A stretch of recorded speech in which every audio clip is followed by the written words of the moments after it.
Hello and welcome back guys. स्वागत है आपका अपने YouTube channel dear study friend पर। गाइस आज हम करने वाले हैं धारा तथा नाव संबंधित प्रश्न क्लास फर्स्ट। आज हम जानेंगे इसका बेसिक कॉन्सेप्ट कि धारा तथा नाव संबंधित प्रश्न क्या होता है, इसमें कौन कौन से फॉर्मूले यूज़ होते हैं, किस किस टाइप के क्वेश्चन बनते हैं, पूरा कॉन्सेप्ट समझेंगे। फिर इसके साथ करेंगे कुछ एग्जाम्पल। तो आइए शुरू करते हैं दोस्तों। शुरू करेंगे चैप्टर के नाम से। देखिए चैप्टर का नाम है धारा तथा नाव, यानी धारा और नाव से संबंधित इसमें क्वेश्चन होंगे। देखिए अगर धारा है और नाव है, धारा नाव एक दूसरे से कनेक्ट है।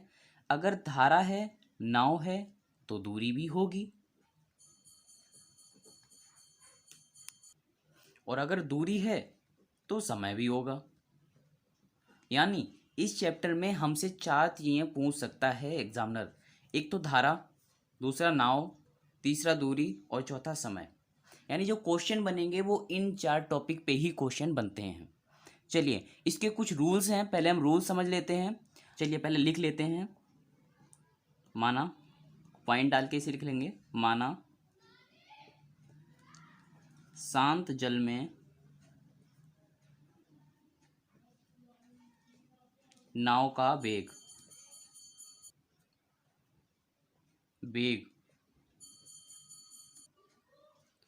जब शांत जल में नाव का वेग ना दिया गया हो तो हम ए मान लेंगे, ठीक है, किलोमीटर प्रति घंटा।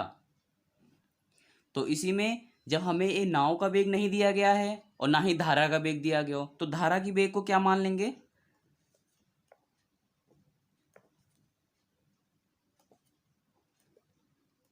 धारा का वेग मान लेंगे हम बी, किलोमीटर प्रति घंटा। ठीक है जी, ये तो हो गई है वेग की बात। अब धारा की बात है तो धारा दो दिशाओं में चलती है। एक तो नाव के विपरीत चल सकती है, जिधर नाव जा रही है उसकी अपोजिट साइड। एक उसी दिशा में चल सकती है जिस दिशा में नाव जा रही है। ठीक है, दो टाइप के इसमें टाइप बन जाएंगे। तो हम पॉइंट डाल के लिखेंगे। ठीक है, धारा की दिशा में नाव का वेग,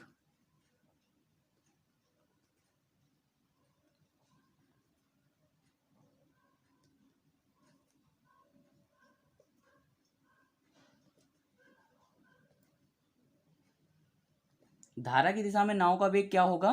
देखिए अगर धारा की दिशा में नाव चल रही है, यानी अगर धारा जिधर जा रही है उधर साइड ही नाव जा रही है, तो कॉमन सी बात है कि स्पीड ज़्यादा होगी। स्पीड ज़्यादा होगी कब, जब धारा और नाव एक ही दिशा में चल रहे हैं। यानी धारा धारा की स्पीड और नाव की स्पीड प्लस होकर एक ही दिशा में जाएगी, तो वहाँ पे स्पीड ज़्यादा हो जाएगी। तो वहाँ पे हम क्या करेंगे, धारा क्या है ए और वेग क्या है बी, जब एक ही दिशा में जाएंगे तो प्लस हो जाएंगे, यानी ए प्लस बी जब धारा की दिशा में नाव जाए। ठीक है, इसमें पॉइंट कि ये तो धारा की दिशा में गई। अब हो सकता है कि धारा के विपरीत भी नाव जाए, कि धारा चल रही है अगर पूरब की साइड तो नाव जा रही है पश्चिम के साइड में। ऐसा हो सकता है ना, ईस्ट वेस्ट हो सकता है कि धारा अगर है ईस्ट साइड में तो जो नाव है वो जाएगी हमारी वेस्ट साइड में। ऐसा हो सकता है। ऐसी कंडीशन में क्या होगा, एक दूसरे के अपोजिट जाएंगे। तो एक दूसरे के अपोजिट जाएंगे तो धारा का वेग जो है नाव की वेग के साथ टकराएगा, माइनस होगा। अपोजिट जाने का मतलब क्या है, माइनस होगा, है ना। तो इसमें नाव का वेग क्या हो जाएगा, धारा की विपरीत दिशा में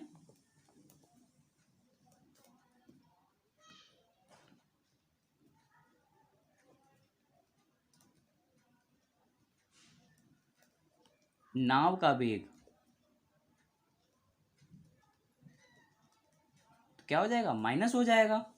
भाई धारा के साथ साथ अगर कोई काम करेगा तो दो लोग मिलकर काम करेंगे तो प्लस हो जाएगा, और भाई धारा के अपोजिट जाके करेगा तो माइनस हो जाएगा।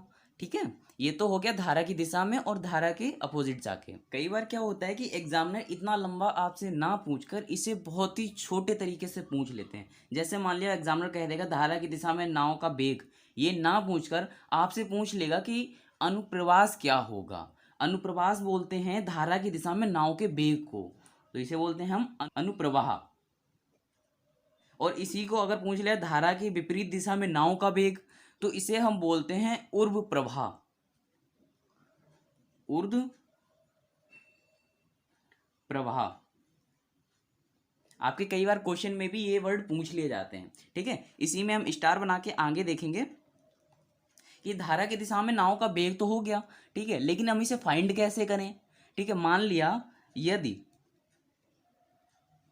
धारा की दिशा में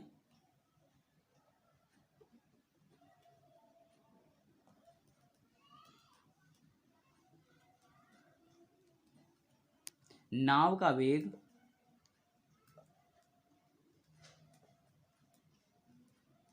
x किलोमीटर प्रति घंटा हो, तो धारा के विपरीत दिशा में क्या होगा।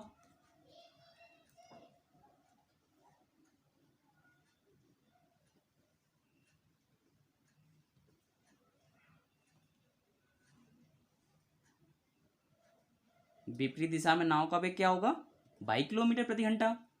मान लीजिए ये x है, ठीक है, और ये y है।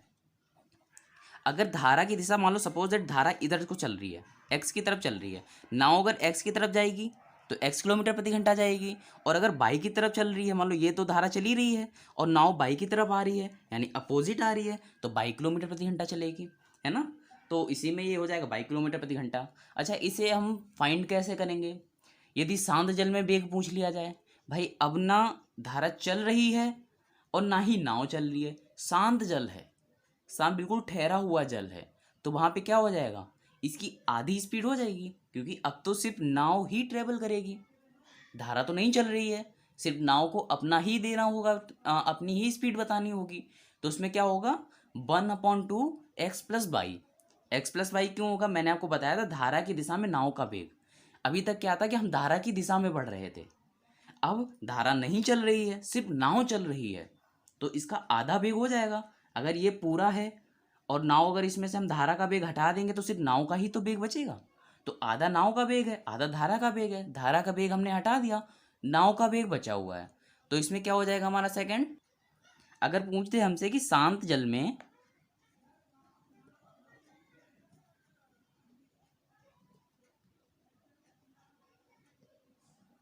नाव का वेग, ठीक है, अब यहाँ पे शांत जल में नाव का वेग पूछा गया है। अभी जब क्या था कि धारा की दिशा में नाव का वेग था, तो धारा की दिशा में नाव का वेग क्या था, a प्लस बी, ठीक है, ए धारा और बी नाव, दोनों मिलकर चल रहे थे, तो a प्लस बी चल रहे थे। अब क्या है कि धारा नहीं चल रही है, धारा यानी वो शांत जल में है नाव, अभी तक धारा भी चल रही थी, उसी साइड में हमारा नाव भी चल रही थी, तो दोनों मिलकर काम कर रहे थे। अभी यहाँ पे क्या है कि धारा ठहरी हुई है, यानी पानी ठहरा हुआ है, और नाव ही सिर्फ ट्रेवल कर रही है, तो यानी आधा ही तो फोर्स लगेगा, आधा फोर्स लगेगा, तो 1/2 a प्लस वी, ठीक है। ये था शांत जल में नाव का वेग, तो क्या हो जाएगा 1/2 x प्लस वाई। धारा का वेग हमने x माना हुआ है और विपरीत दिशा में y माना हुआ है, तो इसमें अब धारा का वेग क्या हो जाएगा, ये तो हो गया नाव का वेग, तो धारा का वेग, धारा का वेग हो जाएगा 1/2 x माइनस वाई किलोमीटर प्रति घंटा, ठीक है, ये हो जाएगा। समझ में आया। एक बार मैं फिर से रिपीट कर देता हूं कि माना शांत जल में नाव का वेग, सिर्फ नाव है शांत जल में है, तो क्या होगा a, और धारा का वेग क्या है b हो जाएगा। भाई धारा अलग है, नाव अलग है, ना नाव चल रही है ना धारा चल रही है, तो a भी हो जाएगा। धारा की दिशा में नाव का वेग, अब क्या है धारा भी चल रही है और उसी दिशा में नाव भी चल रही है, तो उसमें दोनों मिल जाएंगे, दोनों एक साथ मिल जाएंगे। इस पूरे वाक्य को हम क्या बोल सकते हैं, अनुप्रवाह, ठीक है। इतना ना बोल के कि धारा की दिशा में नाव का वेग पूरा ना बोल के हम बोल सकते हैं अनुप्रवाह, तो क्या हो जाएगा a प्लस वी, क्योंकि दोनों मिलकर काम कर रहे हैं।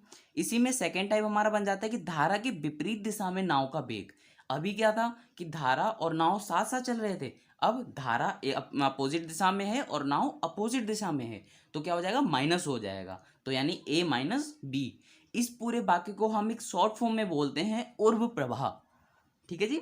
इसी में अगर सेकेंड टाइप हो तो यदि धारा की दिशा में नाव का वेग, अब क्या था नाव का वेग पूछ रहे हैं धारा की दिशा में, तो x किलोमीटर प्रति घंटा मान लिया, ठीक है। इसी में विपरीत दिशा में नाव का वेग क्या होगा 22 किलोमीटर प्रति घंटा है। आप यहाँ पे कुछ भी मान सकते हो, कोई भी ए से जेड तक कोई भी आप मान लो, कोई दिक्कत नहीं। और यहीं पे अगर तीसरा टॉपिक ले लिया जाए कि शांत जल में नाव का वेग, देखिए अब यहाँ पे जल शांत है, सिर्फ नाव चल रही है, जल में किसी तरीके की कोई हलचल नहीं है, सिर्फ नाव ही ट्रेवल कर रही है। तो उसमें क्या है, सिर्फ नाव का एक साइड का फोर्स चल रहा है।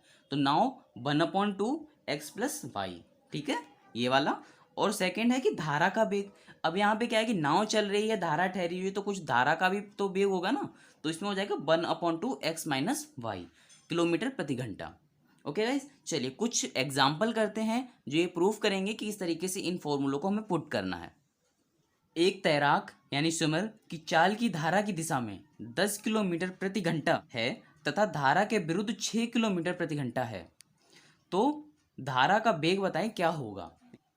कितना जा रहा है तैराक, लिख लेते हैं। धारा की दिशा में चाल, धारा की दिशा में कितना जाता है, यहाँ पे दिया हुआ है, धारा की दिशा में 10 किलोमीटर प्रति घंटा, ठीक है। और धारा के विपरीत दिशा में कितना जाता है, यहाँ पे लिख लेता हूँ, विपरीत यानी विरुद्ध, विरुद्ध चाल कितनी है, 6 किलोमीटर प्रति घंटा, ठीक है। अब धारा की दिशा में दिया गया है, धारा के विरुद्ध भी जा रहा है, यानी धारा जा रही है किसी और वे पे, मतलब अपोजिट साइड में, और वो स्विमर जा रहा है उसके अपोजिट साइड में, यानी माइनस वाला फॉर्मूला लग जाएगा। तो यहाँ पे हमारा धारा का वेग क्या होगा, अभी मैंने आपको बताया था फॉर्मूला, धारा का वेग होगा 1/2, क्योंकि अपोजिट जा रहे हैं एक दूसरे के, 10-6, ठीक है। सॉल्व कर लो, 1/2, इसे जब माइनस करोगे तो 4 आ जाएगा, ब्रैकेट ये हटा देते हैं, यहाँ पे डायरेक्टली लिख देंगे 4 आ जाएगा, ठीक है। और जब इसे सॉल्व करेंगे तो 2 दूनी 2 से 2 कट जाएगा, 2 बचेगा, 2 से 1 से मल्टीप्लाई हो जाएगा, तो 2 आंसर आ जाएगा। यानी धारा का जो वेग है 2 किलोमीटर प्रति घंटा है।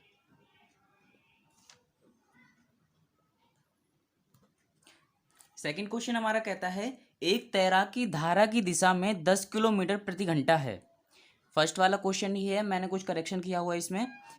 एक तैराक की चाल धारा की दिशा में 10 किलोमीटर प्रति घंटा है तथा धारा के विरुद्ध 6 किलोमीटर प्रति घंटा है, शांत जल में तैराक चाल क्या होगी। अभी तो पहले तो इसे लिख देते हैं कि धारा की चाल क्या होगी, धारा की दिशा में, धारा की दिशा में चाल, धारा की दिशा में 10 किलोमीटर प्रति घंटा है, ठीक है। और धारा के विरुद्ध कितनी है, धारा के विरुद्ध है 6 किलोमीटर प्रति घंटा है, ठीक है। अब क्या है कि धारा तो ठहरी हुई है, सिर्फ स्विमर चल रहा है, तो इसमें क्या हो जाएगा, फॉर्मूला हमारा हो जाएगा 1/2x+y, फॉर्मूला है क्योंकि धारा ठहरी हुई है और स्विमर चल रहा है। फॉर्मूला 1/2x क्या है 10, y क्या है 6, दोनों को काट देंगे, जब दोनों को प्लस करेंगे 16 आ जाएगा, 2 से 16 को काटेंगे तो 8 आ जाएगा, 8 हमारा आंसर आ गया। इसे हम और भी शॉर्ट तरीके से कर सकते थे, जैसे यहाँ से ही हम सीधा प्लस कर लेते हैं कि हमें फॉर्मूला तो पता है 1/2x+y, ठीक है। तो 10 + 6 16 हो जाता, फॉर्मूले में 1/2 दिया गया है, तो 2 से हम जब 16 को डिवाइड करेंगे तो 8 आंसर आ जाएगा। यहीं पे आपका 2 लाइनों में आंसर आ जाएगा। ये मैंने बस आपको समझाने के लिए किया हुआ है, आपको ऐसे क्वेश्चन एग्जाम में नहीं करना है, ठीक है। नेक्स्ट क्वेश्चन देखते हैं। नेक्स्ट एग्जाम्पल हमारा कहता है शांत जल में एक नाव 13 किलोमीटर प्रति घंटा की चाल से जाती है तथा धारा का वेग 4 किलोमीटर प्रति घंटा है, धारा के अनुकूल 68 किलोमीटर दूरी तय करने में इसे कितना समय लगेगा। देखिए इसमें ऐसा कुछ नहीं बोला गया है कि धारा के और वेग और नाव का वेग अपोजिट है या एक दूसरे के विरुद्ध है। तो जब ऐसा क्वेश्चन में नहीं बोला जाएगा तो धारा का वेग और नाव का वेग हम एक ही दिशा में मान के क्वेश्चन को करेंगे, ठीक है। तो इसमें देख लेते हैं कि धारा का वेग जो है, नाव का वेग कितना है, नाव का वेग जो है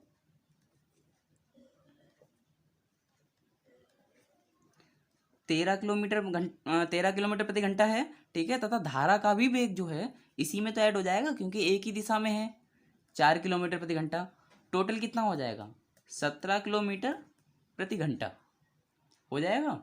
इसमें धारा के अनुकूल 68 किलोमीटर दूरी तय करने में इसे कितना समय लगेगा।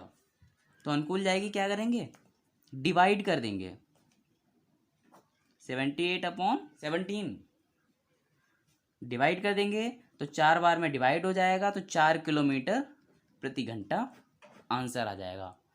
ये आपके टाइम वाले ऐसे क्वेश्चन आ जाते हैं। आई होप आपको ये वीडियो पसंद आई होगी। अगर आपको ये वीडियो पसंद आई है तो लाइक कमेंट शेयर कीजिए, ज़्यादा से ज़्यादा वीडियो को शेयर कीजिए, लाइक कीजिए। हम मिलते हैं नेक्स्ट वीडियो में। Thank you for watching this video.